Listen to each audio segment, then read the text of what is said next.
Bismillahirrahmanirrahim. Assalamualaikum warahmatullahi wabarakatuh. Alhamdulillahi rabbil alamin. Wabihi nasta'in. Wassalatu wassalamu ala ashrafil anbiya'i wal mursalin. Wa ala alihi wa sahbihi ajma'in. Rabbi shrah li sadri wa yassir li amri wahlul 'uqdatam min lisani yafqahu qawli. Subhanaka la ilma lana illa ma 'allamtana innaka antal alimul hakim. Wala hawla wala quwwata illa billahil aliyyil azim. Bismillahi ma sya Allah, la quwwata illa billahi ma sya Allah. Kullu ni'matin min Allah ma sya Allah. Al khairu kulluhu biyadillah ma sya Allah. La yasrifu su'a illallah. Kita mulakan dengan tasbih seperti biasa. Subhanallahi wa bihamdihi adada khalqih wa ridha nafsih wa zinata arshih wa midada kalimatih. Subhanallahi wa bihamdihi adada khalqih wa ridha nafsih wa zinata arshih wa midada kalimatih. Subhanallahi wa bihamdihi adada khalqih wa ridha nafsih wa zinata arshih wa midada kalimatih. Sayyidul istighfar. Allahumma anta rabbi la ilaha illa ant. Khalaqtani wa ana abduk wa ana ala ahdika wa wa'dika mastata'at. A'udhu bika min syarri ma sana'at. Abu'u laka bi ni'matika alayya wa abu'u bi dhanbi faghfir li fa innahu la yaghfiru dhunuba illa ant. Alhamdulillah, thumma alhamdulillah. Apa khabar tuan-tuan semua? Kaifahalukum? Alhamdulillah, mudah-mudahan Allah memberi kepada kita kesihatan dan keafiatan insya-Allah. Kita sambung pagi ini antara ayat Al-Quran yang turun ketika Nabi sedang berbaring. An Abi Hurairah radhiyallahu anhu qala fabaina Rasulullah sallallahu alaihi wasallam nazilun tahta syajarah wa qad 'allaqa as-sayfa 'alayha idh jaa'a a'rabiyyun fa akhadha as-sayf min asy-syajarah. Daripada Sayyidina Abu Hurairah radhiyallahu anhu katanya, ketika Rasulullah sallallahu alaihi wasallam singgah di satu tempat untuk berehat, iaitu di bawah sebatang pokok. Kita pernah sebut dah sebelum ni, hadis ni Imam Suyuti sebut ayat Quran yang turun dalam perjalanan, dalam musafir.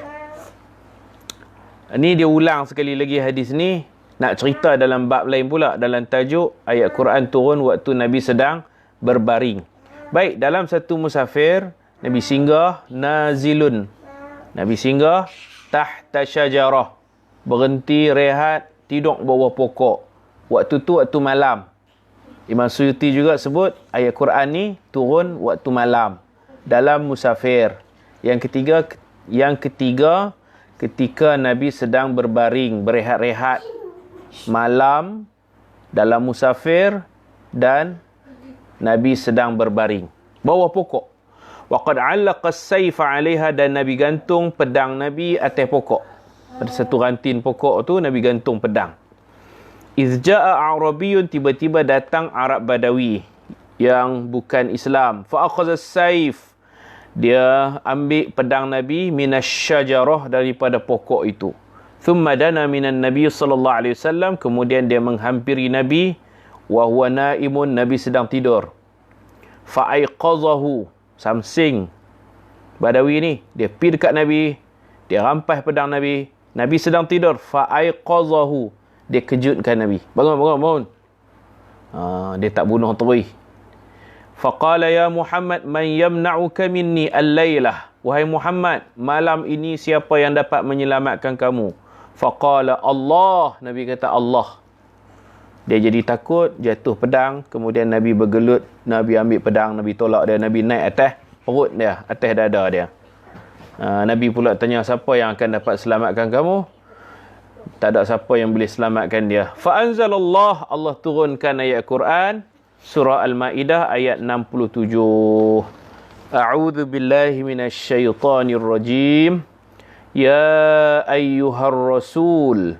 Wahai Rasul. Balligh ma unzila ilaika min rabbik. Sampaikan wahyu yang diturunkan kepada kamu daripada Tuhan kamu. Wa illam taf'al. Jika kamu tidak melakukannya, fama ballaghta risalatah, maka kamu tidak menyampaikan risalah Tuhan.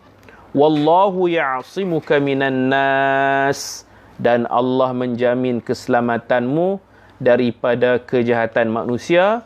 Innallaha la yahdil qaumal kafirin. Sesungguhnya Allah tidak memberi petunjuk kepada kaum yang kafir. Hadis ni sahih riwayat Ibnu Hibban. Okey, itu ayat tu surah Al-Ma'idah ayat 67. Mula-mula Nabi tidur, lepas tu dia kejutkan Nabi. Nabi bangun. Mana Nabi dalam tengah berbaring tu turun wahyu. Okey. Yang kedua, ayat yang turun waktu Nabi duduk tengah berbaring ni, ayat penerimaan taubat 3 orang sahabat Nabi yang tidak menyertai peperangan Tabuk. Pagi kemarin kita cerita panjang lebar tentang sejarah perang Tabuk yang dicatat dalam surah Taubah. Surah Taubah cerita perang Tabuk, perang terakhir dalam riwayat hidup Nabi sallallahu alaihi wasallam yang berlaku musim panas. Okey, dinamakan juga perang susah. Surah Taubah ni juga nama surah Taubah kerana Allah menerima taubat 3 orang sahabat Nabi yang tidak menyertai peperangan, iaitu Ka'ab, Hilal dan Mirarah. Allah terima taubat tu ketika Nabi sedang berbaring-baring dengan isteri Nabi, Ummu Salamah radhiyallahu anha. Seperti yang telah kita sebutkan sebelum ini, ayat tersebut diturunkan pada 1/3 malam yang akhir. Kadang-kadang subuh, sahur, waktu sahur, waktu qiyamul lail Nabi. Ketika baginda sedang berada di sisi isterinya Ummu Salamah radhiyallahu anha. Nabi baru nak bangun tahajud. Nabi masih ada di sebelah isteri Nabi yang nama Ummu Salamah radhiyallahu anha. Itu turun waktu Nabi berbaring. Kemungkinan terdapat kemusykilan tentang perkara ini kerana ada riwayat dalam Sahih Bukhari, Nabi SAW bersabda, Wallahi, demi Allah, ma nazala alayya al-wahyu wa ana fi lihafi imra'atin min kunna ghairaha. Nabi sebut, demi Allah, tidak diturunkan wahyu ke atasku ketika aku sedang berada dalam selimut bersama kamu semua isteri-isteri Nabi, selain ketika berselimut bersama dia, yakni Sayyidatina Aisyah radhiyallahu an. Di sini timbul satu kemusykilan yang kemudiannya ulama huraikan balik. Hadis sahih riwayat Imam Bukhari, Nabi sebut kepada isteri-isteri Nabi semua. Nabi kata, wallahi demi Allah, aku kalau berselimut dengan kamu semua, isteri-isteri Nabi ni, isteri Nabi 11 orang. Kemudian meninggal 2 orang. Yang hidup bersama Nabi 9 orang. 2 orang meninggal. Sayyidatina Khadijah meninggal di Mekah. Kemudian ada seorang lagi di Madinah, nama Sayyidatina Zainab binti Khuzaimah. Baik, Nabi kata, kamu 9 orang isteriku ni, wallahi demi Allah, Allah tak akan turunkan wahyu kepadaku ketika aku sedang berada satu selimut dengan kamu semua. Ghairaha, kecuali Aisyah Sayyidatina Aisyah, walaupun aku duduk satu selimut dengan dia, wahyu turun. Subhanallah. Jadi kalau kita tengok hadis ni, seolah-olah Sayyidatina Aisyah seorang saja. Tiba-tiba datang dalil tadi, Nabi sedang duduk sebelah, tidur berbaring sebelah Ummu Salamah, wahyu turun, menerima taubat 3 orang yang tak pi perang Tabuk. Macam mana nak selesaikan tajuk ni? Jadi ulama berpendapat kemungkinan hadis yang disampaikan kepada isteri-isteri Nabi bahawasanya duduk satu selimut dengan Sayyidatina Aisyah saja turun wahyu, dengan isteri-isteri lain wahyu takkan turun. Hadis itu sebelum berlakunya peristiwa turun wahyu ketika Nabi sedang berbaring bersama Ummu Salamah. Makna Nabi cakap tu sebelum tu. Kemudian berlaku dengan Ummu Salamah pun turun wahyu. Lepas pada tu beberapa tahun turun juga wahyu walaupun berselimut dengan isteri yang namanya Ummu Salamah. Wahyu apa? Wahyu terima taubat 3 orang yang tak pi perang Tabuk. Itu satu pendapat ulama. Tapi Imam Suyuti dia kata, saya menjumpai jawapan yang lebih baik dari pandangan yang kita sebutkan tadi. Iaitu satu riwayat di dalam kitab Musnad Abi Ya'la, kitab hadis. Imam Suyuti jumpa kitab Musnad Abi Ya'la. Kitab hadis ni banyak tuan-tuan. Bukan Sunan Sittah, 6 kitab hadis tu saja, bukan, banyak lagi. Musnad Imam Syafi'i ada, Musnad Imam Ahmad bin Hanbal ada, kitab Imam Malik Muwatta ada, Imam Abu Hanifah ada Musnad Abi Hanifah. Empat ulama fiqh, ulama mazhab ni masing-masing menulis kitab hadis. Mereka bukan sekadar faqih, reti fiqh, bahkan mereka juga muhaddis, pakar hadis. Jadi kalau kita mengaji fiqh ni, jangan kita ingat ulama-ulama fiqh ni tak tahu hadis. Mereka alim hadis. Okey, baik. Imam Suyuti, dia jumpa satu riwayat dalam kitab Musnad Abi Ya'la daripada Sayyidatina Aisyah sendiri. Sayyidatina Aisyah berkata, aku dikurniakan 9 keistimewaan. Banyaklah dia senarai situ. Antaranya kalau dia berselimut dengan Nabi pun wahyu turun. Kemudian Nabi wafat dalam bilik dia. Nabi wafat memang kena tarikh giliran dia. Nabi wafat, kepala Nabi sandar ke dada dia. Kemudian Nabi wafat, sebelum wafat bercantum air liur dia dengan air liur Nabi. Dia gigit kayu sugi, lekat air liur di kayu sugi. Kemudian dia bagi kat Nabi, Nabi bersugi. Jadi air liur dia bercampur dengan air liur Nabi. Kemudian dimandikan dalam bilik dia, dikebumikan dalam biliknya, disalatkan dalam biliknya. Memang banyak keistimewaan Sayyidatina Aisyah. Antara keistimewaan tu, kata Sayyidatina Aisyah, jika wahyu hendak diturunkan kepada baginda, sedangkan baginda berbaring bersama isteri-isterinya selain Aisyah, maka isteri-isterinya diminta menjauhkan diri, berenggang sedikit. Kalau Nabi sedang berbaring satu selimut dengan isteri ni, bukan tak turun wahyu, turun. Tapi isteri tu kena keluar pada selimut, kena duduk jauh sikit daripada Nabi. Baru malaikat Jibril datang, serahkan wahyu, ayat Quran tu akan masuk dalam dada Rasulullah. Dan jika wahyu hendak diturunkan ketika aku berada dalam selimut bersama Rasulullah, aku tetap berada dalam selimut itu. Malaikat Jibril tak suruh. Kalau Sayyidatina Aisyah, malaikat Jibril tak suruh keluar dari selimut. Kalau isteri-isteri lain, Nabi sedang berselimut dengan isteri, wahyu turun juga. Tapi isteri kena bangun, duduk jauh sikit lah. Kalau kita ni dalam bilik, isteri kena bangun pergi dapur ke, masuk bilik ayak macam tu ke, barulah proses penyerahan wahyu dan penerimaan wahyu tu boleh berlaku. Begitu. Jadi riwayat ni sangat jelas lah keistimewaan Sayyidatina Aisyah. Kemudian yang kita sebut Ummu Salamah sedang berselimut dengan Nabi, kemudian turun wahyu di hujung malam, 1/3 malam, surah Taubah, menerima taubat 3 orang yang tak pergi perang Tabuk tu. Apa maksud dia? Ummu Salamah ni dia kena keluar pada selimut, duduk jauh sikit. Nabi sedang berbaring, Nabi dapat wahyu. Begitu jelas Jadi hadis ni kita nak faham, kita kena tengok pencerahan dan huraian daripada ulama-ulama hadis, baru kita dapat faham. Baik, tuan-tuan dan puan-puan yang saya muliakan. Oleh kerana kita cerita tentang Sayyidatina Aisyah, saya nak petik daripada kitab Sahih Al-Bukhari. Ada satu bab Fadli Aisyah radhiyallahu anha. Bab kelebihan Sayyidatina Aisyah radhiyallahu anha. Lah ni orang buat lagu, menasyid lagu Aisyah, kan? Saya suara tersedap. Tak tuan-tuan boleh dengar dah nasyid ni. Aisyah.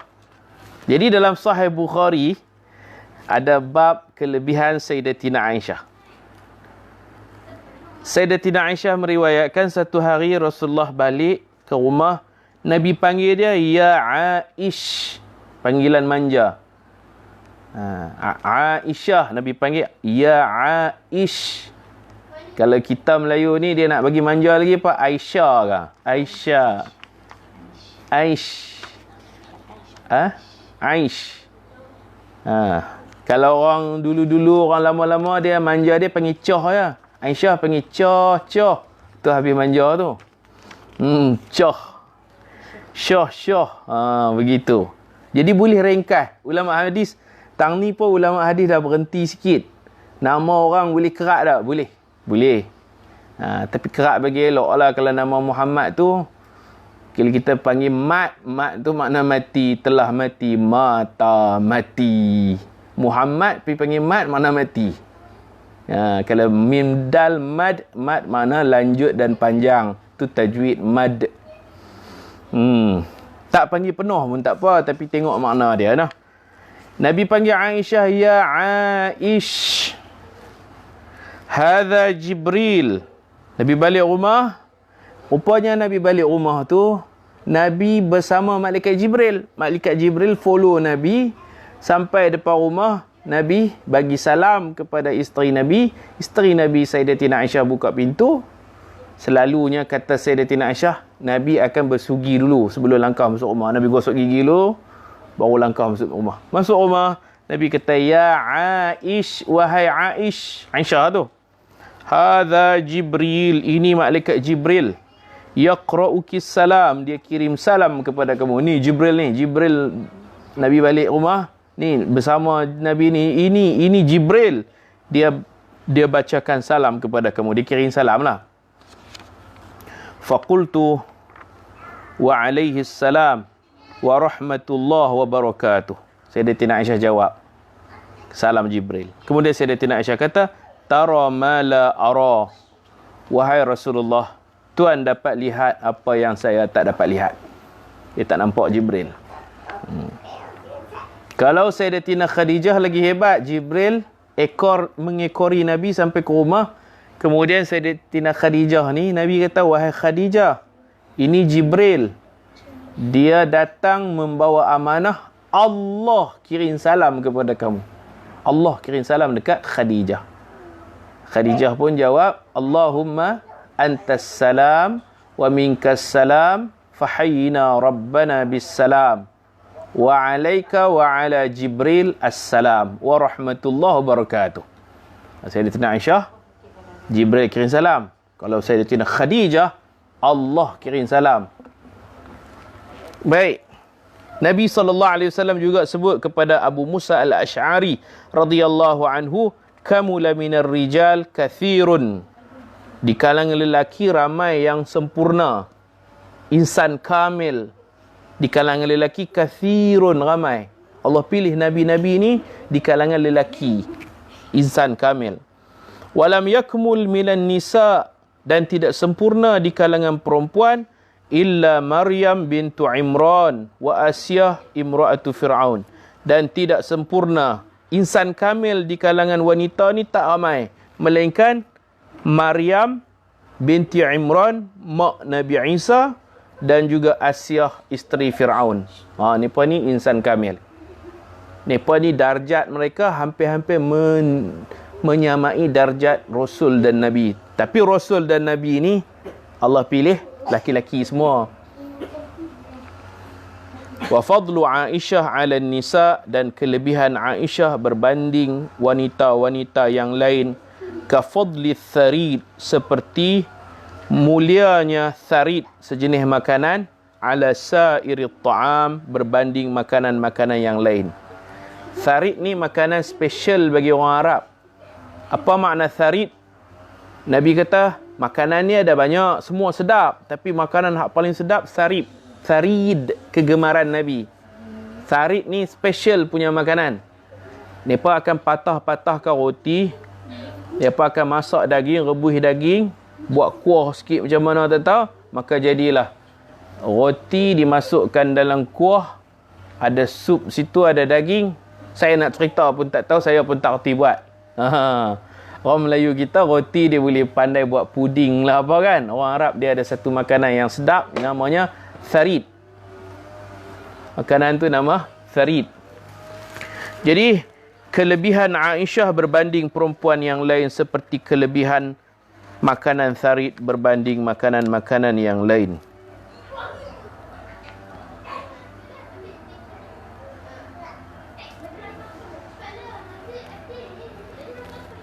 Dalam riwayat Imam Bukhari yang lain, anna Aisyah ishtakat. Ketika Sayyidatina Aisyah dah tua dan banyak sakit-sakit, dah tua dah, dia mengadu, dia kata umur saya pun dah tak lama dah, sakit pun macam-macam dah, tak larat, tua, dia duduk cakap macam tu. Faja'a Ibnu Abbas, maka datanglah Ibnu Abbas, sahabat Nabi. Ibnu Abbas kata, ya ummal mu'minin, wahai ibu orang beriman Aisyah, taqdamina ala farati sidqin, kamu jangan bimbang, syurga dah disiapkan kepada kamu. Suami kamu dah pi dulu, mati dulu, pi syurga, pi tolong siap tempat dekat kamu. Ayah kamu Abu Bakar pun dah mati dulu pada kamu. Kamu jangan bimbang, patutnya kamu kena seronok. Mereka dah merintis jalan untuk kamu. Ini sunat kita sebut macam tu. Bila orang dalam keadaan sedih, kita sebut macam tu. Contohnya ibu ayah yang kematian anak kecil. Saya ada kawan anak tunggal, anak seorang je. Umur 10 tahun Allah ambil, tak ada anak. Anak seorang, bila mati seorang tu tak ada anak lah. Kita kena kata kat dia macam mana, tak apa, jangan sedih sangatlah. Sedih sikit-sikit tak apalah. Anak ni dia pi dulu, Allah pilih dia. Dia pi tolong sedia-sedia tempat dalam syurga. Anak tu anak syurga. Macam tu kita sebut. Memang sunnahnya kita cakap macam tu.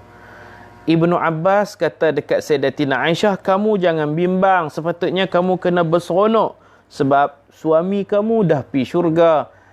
Ayah kamu Sayyidina Abu Bakar pun dah pi, dah siap dah. Kamu tak payah bimbang lah. Ala Rasulillah wa ala Abi Bakar. Kemudian Sayyidatina Aisyah lagi kelebihan dia, kita cerita hari itu tentang Allah turunkan ayat tayamum. Allah bagi jadi cerita perjalanan Nabi terhenti bersama sahabat kerana Sayyidatina Aisyah jatuh, rantai dia tu jatuh, hilang rantai. Dicatat di sini dalam Sahih Bukhari, annaha ista'arat min Asma qiladatan, sesungguhnya Aisyah meminjam satu rantai daripada kakaknya yang bernama Asma. Dia pinjam, bawa pergi musafir dalam satu peperangan. Fahalakat, tiba-tiba rantai itu jatuh. Sedap-sedap jatuh, tak tahu jatuh tak mana. Jatuh maknanya Nabi akan bentuk satu pasukan untuk pergi cari rantai tu. Perjalanan dihentikan di tempat yang tak ada air dan mereka pun sudah kehabisan air. Dekat mana ni? Dekat Bir Ali. Dulu nama Zatul Jaish. Di situ. Jadi tak boleh berjalan. Tempat tu tak ada air dan mereka pun tak ada air. Tengah malam. Fa arsala Rasulullah sallallahu alaihi wasallam nasan min ashabihi fi talabiha. Nabi pun cari, sahabat-sahabat pun cari. Kemudian Nabi pilih beberapa orang. Nabi suruh satu kumpulan ni hampa pergi cari. Patah balik ke belakang. Mungkin dalam perjalanan kita ni jatuh rantai ni, jadi patah balik, pergi cari ke belakang. Cari sampai ujung tu, cari. Ni apa carilah. Cari-cari tak jumpa juga. Fa'adrakathumus salah, masuk waktu subuh. Cari tak jumpa. Tempat tu tak ada air, nak minum pun tak boleh, nak wuduk pun tak boleh. Masuk waktu subuh, tak jumpa lagi, dia pun cari ikut belakang. Cari ikut belakang. Macam tu.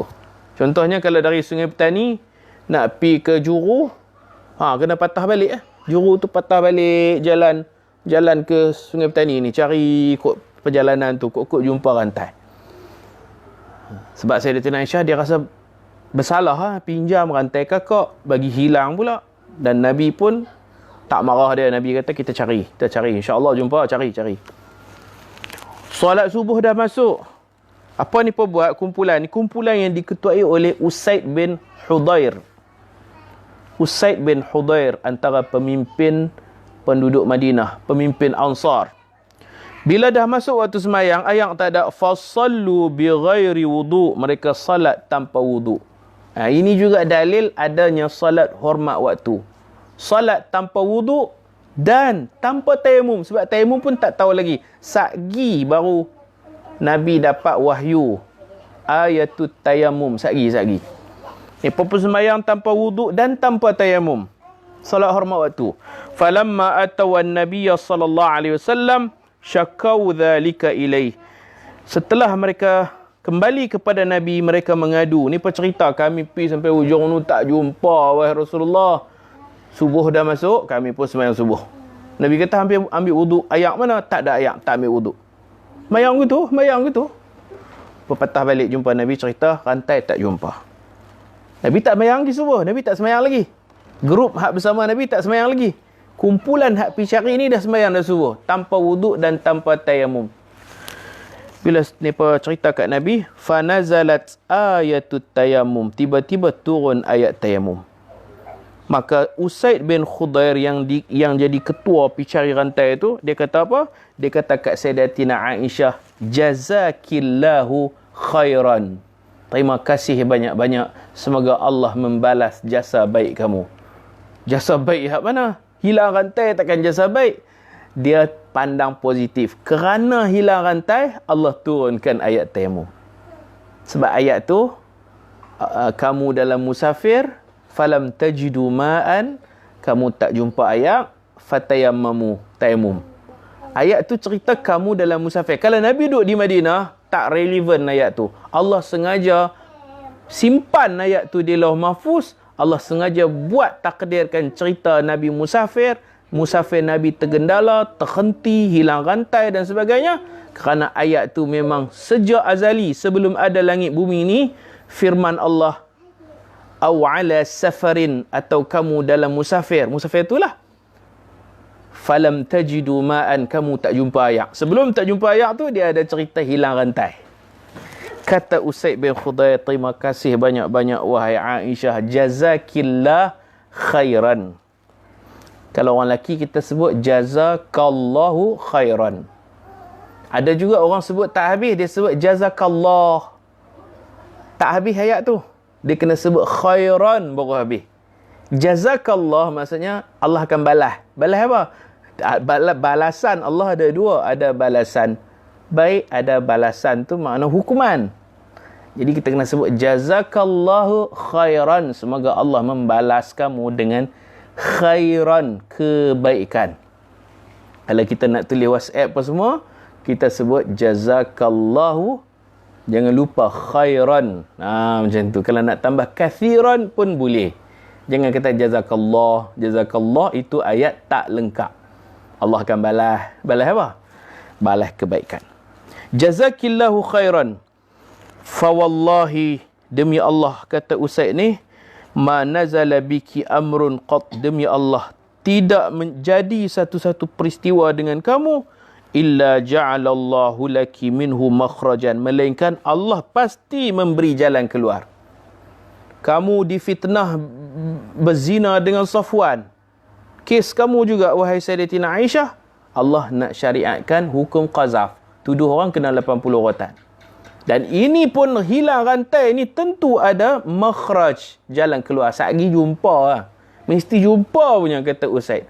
Saja Allah bagi kita tak jumpa ni, pasal Allah nak turunkan ayat tayamum.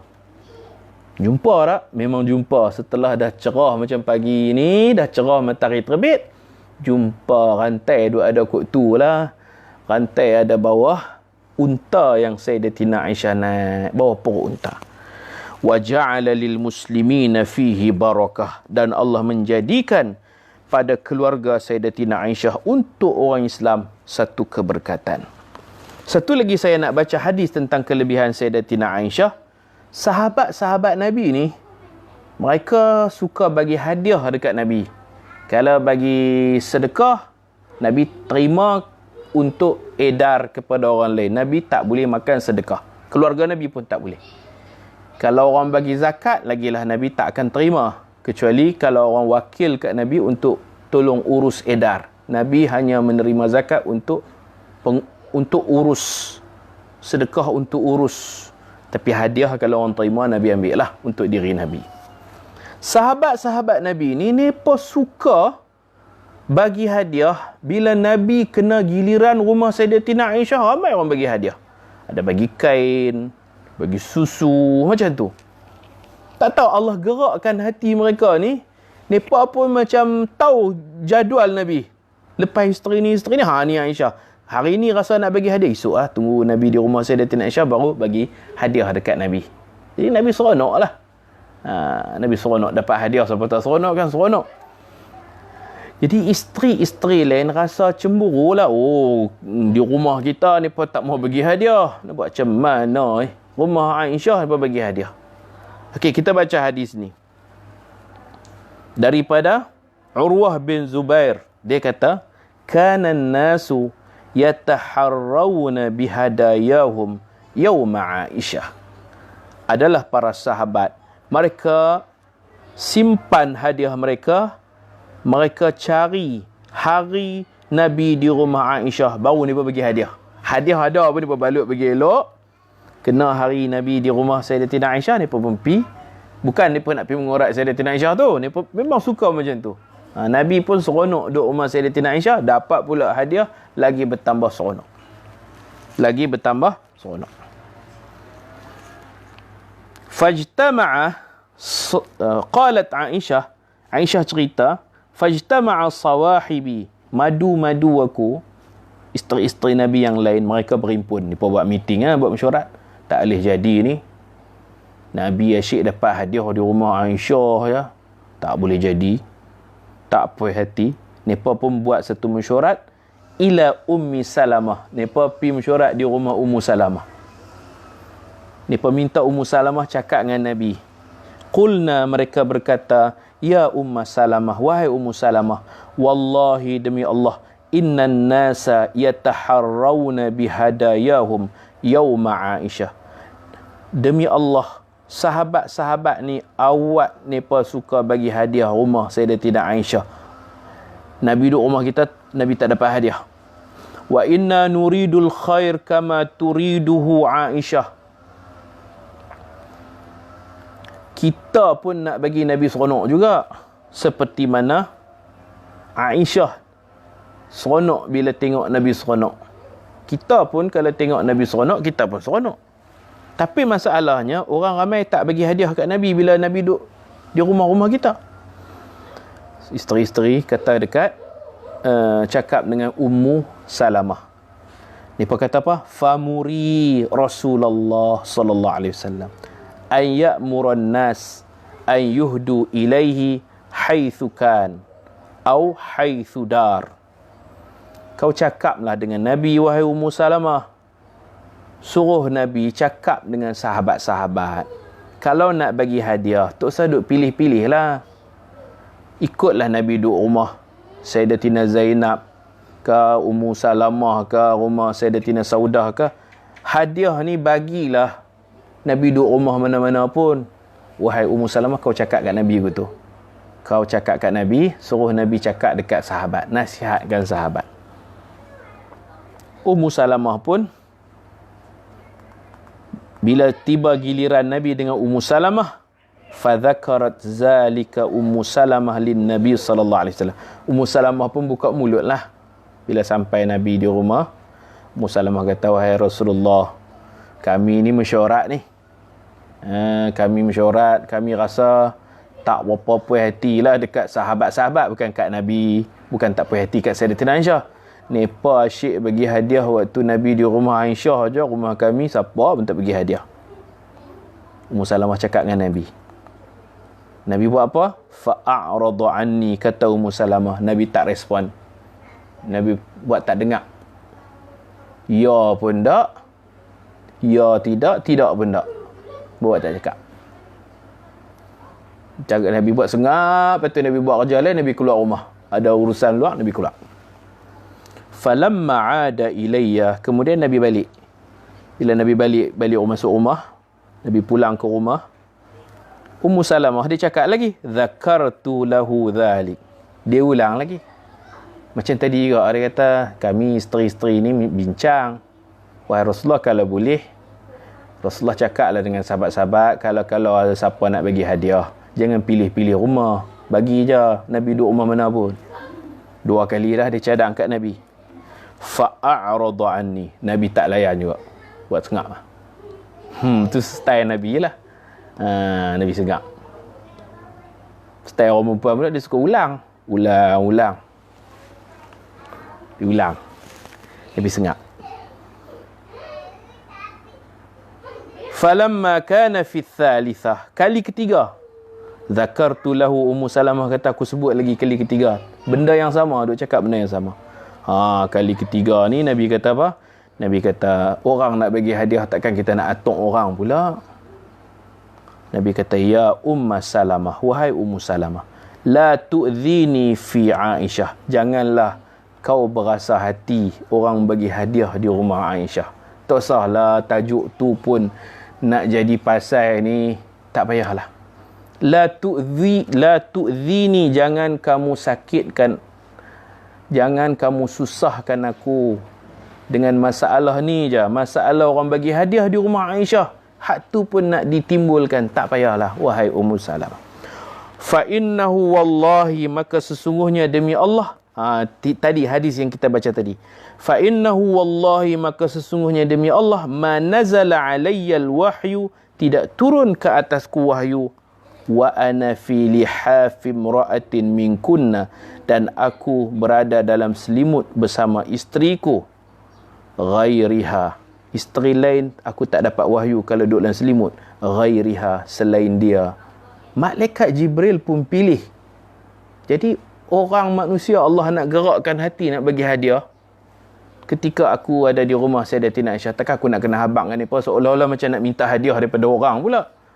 Jadi Nabi kata tak payah. Akhirnya tajuk tu pun sengap gitu lah. Macam tu. Dan ketika Nabi sakit,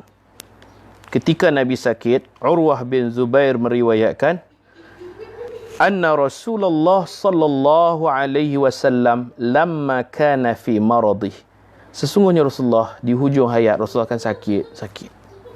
Ja'ala yaduru fi nisa'i, Nabi masih mengikut giliran. Rumah isteri ni ikut giliran. Nabi masih bergerak-gerak ke rumah isteri-isteri Nabi.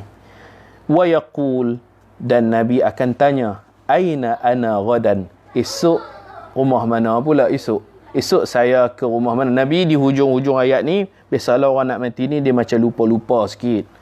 Nabi akan tanya, aina ana ghadan, esok saya giliran dengan siapa pula? Aina ana ghadan, bila pergi rumah isteri berikutnya, Nabi akan tanya lagi, esok rumah siapa pula? Hirsan ala baiti Aisyah, dan Nabi suka untuk sampai ke rumah Sayyidatina Aisyah. Bila sampai rumah Sayyidatina Aisyah, Nabi tak tanya pula, wahai Aisyah, esok giliran siapa pula? Macam tu. Sampai rumah Sayyidatina Aisyah, sakit Nabi. Jadi Allah Ta'ala buat makin bertambah kuat. Kata Aisyah, falamma kana yaumi, setelah sampai ke rumahku, giliranku, sakana, Nabi duduk di rumah Sayyidatina Aisyah, dan Nabi minta izin daripada isteri-isteri yang lain. Boleh tak larat dah nak bergilir, aku nak terus duduk di rumah Sayyidatina Aisyah. Siapa yang kena giliran, hampa mai rumah Sayyidatina Aisyah, mai khidmat di rumah Sayyidatina. Boleh tak? Isteri-isteri Nabi pun kesian dan izinkan kepada Nabi. Falamma kana yaumi, setelah sampai ke giliranku, sakana ni ada terjemahan mata, Nabi pun meninggal dunia di rumah Sayyidatina Aisyah radhiyallahu anha. Ataupun makna sakana ni maknanya sakata an hadzal qaul. Nabi dah tak tanya dah, esok rumah siapa pula, esok rumah siapa pula. Itu kelebihan bab yang Imam Al-Bukhari letak, babu fadli Aisyah radhiyallahu anha, bab kelebihan Sayyidatina Aisyah radhiyallahu anha. Okey, kita berhenti takat ni dulu. Satu lagi, sikit lagi. Ayat yang turun ketika Nabi sedang tidur, ni tidur lena lu pejam mata ni. Ayat tu ialah surah Al-Kawthar. Kita dah biasa sebut dari itu. Surah Kawthar. Nabi bersama sahabat sedang duduk bincang-bincang, tiba-tiba mengejut. Nabi terlelap mengejut. Terlelap. Tak lama lah tertidur sat. Kemudian Nabi celik mata, Nabi senyum. Sahabat tanya Nabi, wahai Rasulullah, senyum apa tu? Nabi kata, baru sebentar tadi Allah turunkan kepadaku satu surah, iaitu surah Bismillahirrahmanirrahim. Inna a'tainakal kautsar fasalli li rabbika wanhar inna syani'aka huwal abtar.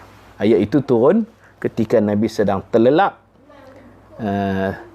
ketika Nabi sedang tidur sekejap, terlelap. Aghfa ighfa'ah, bukan tidur mengeruh tu, tidur sah, itu dapat Al-Kawthar.